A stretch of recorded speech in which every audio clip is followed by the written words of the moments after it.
Like I Speaking said, of we're such, going to be who watching. are we going to be spectating? Oh.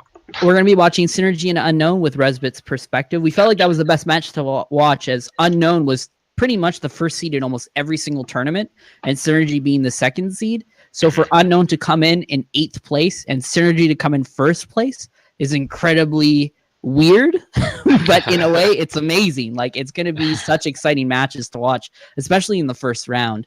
So we thought it was just the most exciting one to give the viewers to watch. So any predictions, do you think, for the first 4? Who do you think is going to win Synergy versus Unknown there, Hitzel? I mean, I think that it's kind of hard to like look at any matchup where Synergy is involved and not be like, oh, Synergy's going to win this one. Don't worry, guys. But Unknown is been a team that's been just kind of improving and improving and improving. And if they're not the most consistent, maybe they won't be on the top of their game here. But I think like it's their kind of their time to shine. They're kind of starting to get used to like these top 8 situations. I think that Synergy is most likely to win, but I wouldn't be surprised if Unknown just put together like a really good performance and upset just right at the start of the tournament before anyone's kind of like got any momentum going. Definitely. How about you, Blake? Who do you think is going to win this match? I don't know. I think it's going to be very tough to decide. But if I was a betting man, I think I would put my money on Unknown in this case. Ooh. Wow, that's some rough odds. I'm just gonna go with the standard pick, guys. I'm gonna pick Synergy. Overall, they have really, really strong players. They know how to play their game really well. They have a specific, very strong offensive style that just works for them. And I feel like it's very, very hard for teams to try and counteract that. So I'm gonna take it for Synergy. I feel like we have a very evenly spread split where Hitzel took the political answer and said both teams are very strong. So we got this. So now old S&D versus Hanran. Any picks for you guys? Hanran. Sounds good. Hitzel? You know what? My gut reaction was just old SND. They're like coming out of nowhere, and whatever they're doing, it seems to be upsetting teams and working. So, because I know that when old SND signed up, they did not have a good seed, and they still ended up getting like the top half of the seeding here. So I'm kind of just expecting like epic memes out of these guys. So I think they might get an upset. Yeah, I'm gonna actually go with old SND as well. Mystic is an incredibly strong player in all aspects. I feel like Hanran has shown that they're an incredibly strong team, but old SND just came out of nowhere. They dominated that bracket, taking out a bunch of teams that could have easily qualified for this top 8. So my bet's on old SND as an upset in this situation. Even though they're the higher seed, I still think that they're the upset. Everyone's expecting Hanran to win, but no one's expecting old SND to win. So this is true. Not even me. So who question mark versus the Savages? The Who. Hands down. The Who? The Who. Yeah, my bet's on the 70s rock group as well. I definitely think they're a strong force. They've had some great hits in the past, so they're definitely a strong team to win this game. The puns are real. Yeah, it's one of those bands where you listen to the whole album and all the songs are good. That doesn't happen too often. Exactly. But in all seriousness, Who has done phenomenal in every single one of these final matches. If not winning it, definitely getting into the very top end of it. And I think that they definitely have that kind of momentum to carry them through in this final as well. Now, I'm not incorrect in saying that Hachi's playing for the Savages. I mean, I know Hachi plays for like every team, so I'm not 100% sure that he's on that one. Let's see if maybe I can check the roster. Just because looking at these maps, I'm pretty if sure he Hachi does go Dynamo, was on the roster. Hachi is on the Savages. Gotcha. I mean, both of these maps are really good for Dynamo, and if Hachi does go Dynamo, like we were talking about earlier, that's actually kind of a scary thing. For Who, because I know that Who plays a lot of like SMG style weapons. You see like a lot of 10 attacks, a lot of 52s. So from a matchup perspective, the Savages may, they're kind of like flexible weapon choices. And I know that Hachi's a good Dynamo, and I know that the first 2 maps are good Dynamo maps. They might be able to just edge out a win simply based on weapon picks right off the start. And I also think, like, has the Savages actually signed up for any tournaments besides this one? Yeah, they've done well in a bunch of other tournaments previously. I mean, yeah, in they were our on series in hiatus for a little particular. bit, yeah. Because I don't think that like for the turf war or the first 2 ranked mode tournaments, they didn't sign up, right? They just signed up I for don't one, think so. and Yeah. they just kind of showed up and qualified. I mean, my bet's gonna be, I'm gonna say Savages will take it. I'm going with the upset on this one. Like you said, I think the weapon diversity, I think they're all really strong together. Who has obviously shown, but they've had really, really close games in every single time they've played. Like they've inched by, like nothing against them. They've consistently played to win, but it's always been very, very close. Well, I feel like the Savages might, they have very strong leads. Like they either play really strong or they lose to like 0-2, you know? So I feel like in this situation, Savages are probably up and ready to play and they want to win. So I feel like they're going to take that 2-0. And before we get into the game, let's get a quick rundown. Speedruns Live, Leviathan. Shoot. SRL. I mean, it's Hammerhead Rainmaker right off the bat. Like we can just kind of assume that SRL is going to start up the set 1-0. Yeah, Shadow's going to make dirty work of that. They have the perfect lineup for that map. That's like their best map and game type. It's almost like comedically so their best map and game type. I'm actually going to say SRL as well. This is the first one we've all agreed on. So I'm going to say SRL, but I wouldn't discount Leviathan because in any other map mode, like you guys said, Rainmaker is SRL mode to win. You know, they pioneered how to play that matchup in our scene, right? So more or less, yeah. So SRL is definitely that team that you just know is really, really good at Rainmaker. So I'm definitely going for them. But Leviathan can't take them out. Like I said, they've had huge upsets against really, really strong teams. Have shown that they can play really well.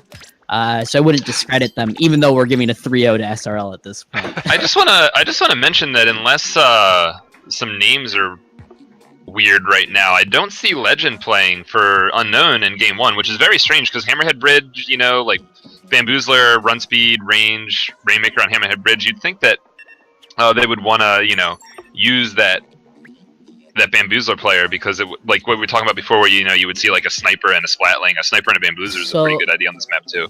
What I think is actually happening is that they just are going with the 4 people that won them the last. Oh, that's right. That's round. right.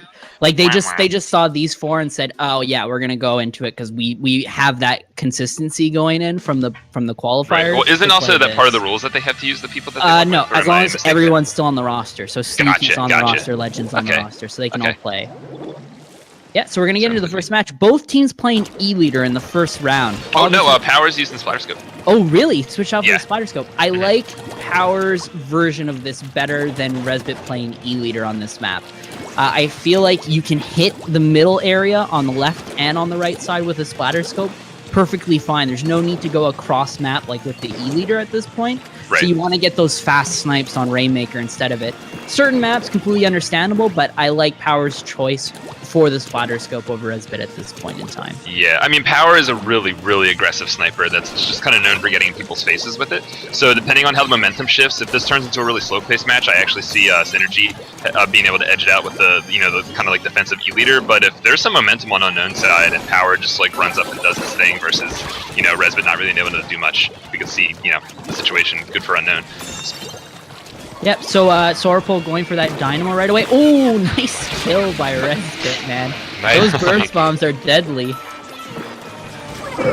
Yeah, definitely. One of the strengths about the E-Leader is that it does have that close range option, which is what Power is pretty much known for. Not necessarily Resbit. Resbit's more known for like his peak shots, which are just kind of insane.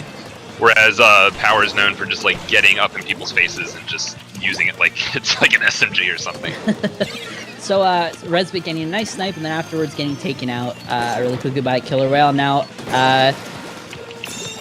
not Chimera, sorry, Synergy getting a really, really, really strong push up to that 24 mark. That's almost a point of no return on this type of map. I feel like whenever you pass that little perch area that Resbit is just about to pass is usually when you can call it the game.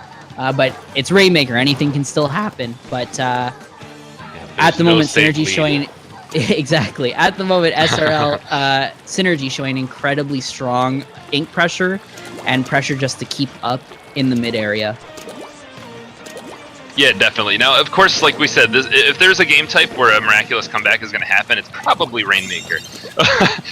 Just because if you get a bunch of kills, you can just immediately run the Rainmaker a really large distance. And although 15 is a pretty comfortable lead, it is early on in the match. And one of the things about getting an early lead in Rainmaker means that you have to defend and defend and defend against people that are getting a lot of meter for a very long time. So hopefully that this very early lead doesn't kind of like, bite Synergy in the butt. Definitely. Yeah, pretty much, especially Hammerhead Bridge in general, getting a sub-30 lead is a very cozy spot to be. Getting right up to the end of where those grates end and you get back to solid platform is a very safe spot to be. Yeah, so Ink Strike's going down. So the one thing I don't like about that is they just kind of wasted a special for an Ink Strike. Ink Strikes are meant to provide like some alleviate some pressure, specifically in Rainmaker when you're pushing. Just firing an Ink Strike down that middle area changes nothing. Like Synergy already has control, so there's no reason to even use an Ink Strike at that point. It was just kind of wasting a special for the sake of wasting it. Yeah, that's like throwing a really big, expensive grenade into an open field with no one in it.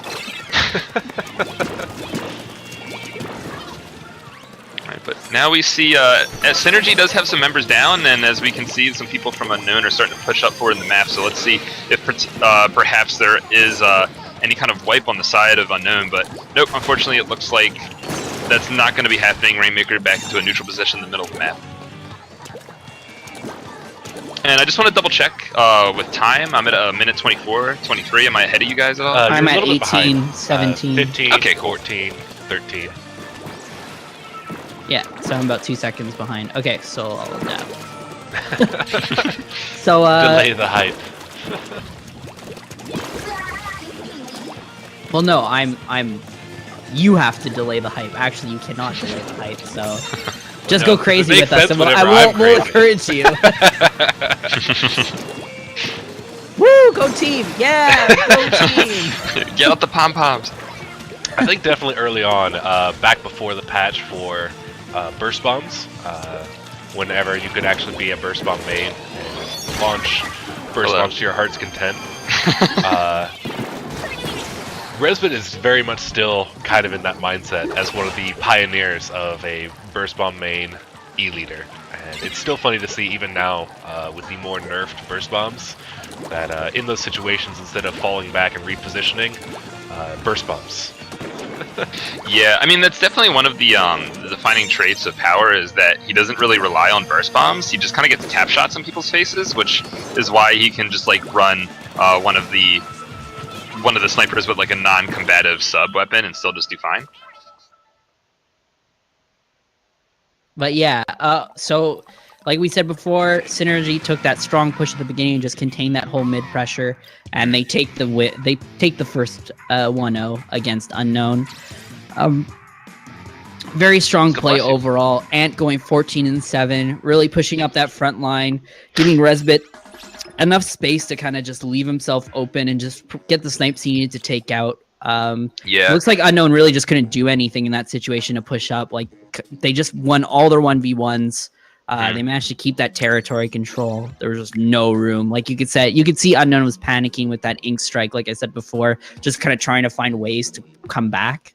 And yeah, not, like, and that actually thinking about how to do it.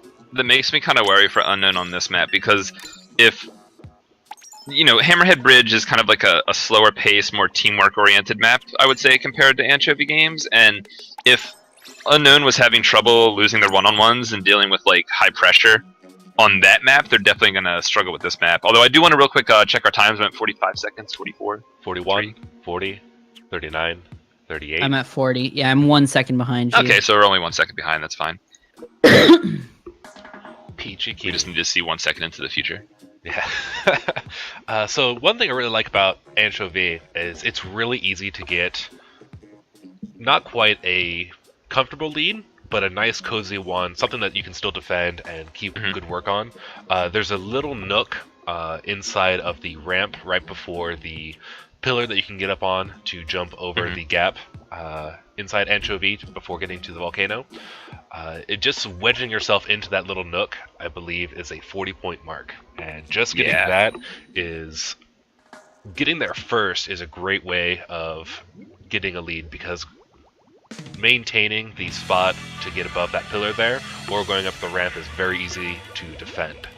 Yeah, there are a lot of areas in this game where you can kind of stand somewhere where the developers didn't quite think through when they designed the Rainmaker point system, where you can kind of get like underneath kind of a later part of the path to the goal, if that makes sense, and the game will award you with being where it thinks is like kind of above. So there are some like critical points in Rainmaker where if you make it to a certain point, you can't, your opponents won't be able to overcome that score unless they go through the more difficult total path, if that makes sense. Exactly. And this map is one of them. I think about half of the maps in this game have critical points like that, which offers a lot to the strategy, because you have these kind of like checkpoints that you want to reach, as opposed to like a constant gradient of points, where if you reach one of these critical checkpoints, the other team can't take the lead, because if there is a tie in Rainmaker, the team that got the lead first maintains the lead.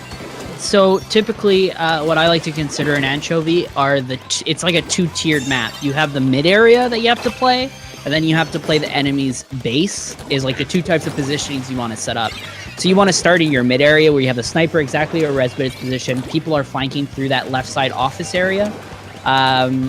All the while, you want to get either a wipe or at least enough people down so you can push up to the enemy base, and then you want to start positioning yourself in the enemy base to start up with that second push. It's very rare you get a singular push all the way to the 30 mark, let's say, but it's very common that you get one strong push and then you get a second strong push from their base. Yeah, it is possible to get a really, really quick cap if you are on the enemy fan and kind of shoot into the enemy base, kind of where Resbit was just standing, and then again off of that square pillar and into like the enemy Rainmaker. It's actually possible to get the Rainmaker from mid to the goal with only 2 trigger presses, but you have to be really exposed for a long time, which is why you kind of need that second wipe to be able to go through with the whole plan, because if you try to do it all at once, there's a lot of isolated areas near the enemy spawn where they can just kind of like spawn and stop you. So you're going to typically see a really fast push, a pause, a couple other kills, and then another really fast push as you just described. Yeah, so as we can see right now, Synergy, like I said before, they're starting with that secondary push. They're trying to get up to the enemy base. They have control of the mid area. They just can't seem to follow through with that second area.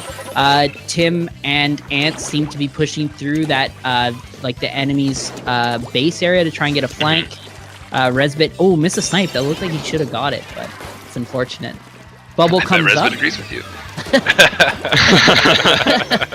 finally there we go. There we go. It's like, I told you I could do it. He only misses once. Oh, that bomb! Oh, we didn't see the bomb. Ooh, unfortunately for Synergy, only one member alive right there, so it looks like Unknown's going to be able to take some control of the map, possibly start another push. And while 76 isn't like that much of a lead, putting this pressure on Synergy and causing them to be pushed back into the base means that even if they do get some kills right now, they're going to have to move the Rainmaker out of the map. They're going to have out of their base. They're going to have to repaint the rest of the map. So Unknown can definitely keep this momentum going in their favor. So the thing is that Synergy is not a defensive team. Again. And he gets the bomb again! Oh my god!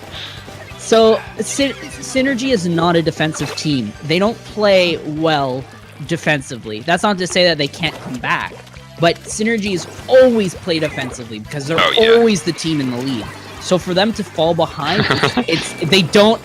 I don't want to say they don't understand, but their comprehension compared to another team who's always played from behind is a lot different. Like, the game changes significantly when that's happening. Yeah, I mean, it's hard for any team to be fully comfortable when you don't have the lead, because the time starts ticking down and you kind of have to start be like, okay, we need like something going for us soon.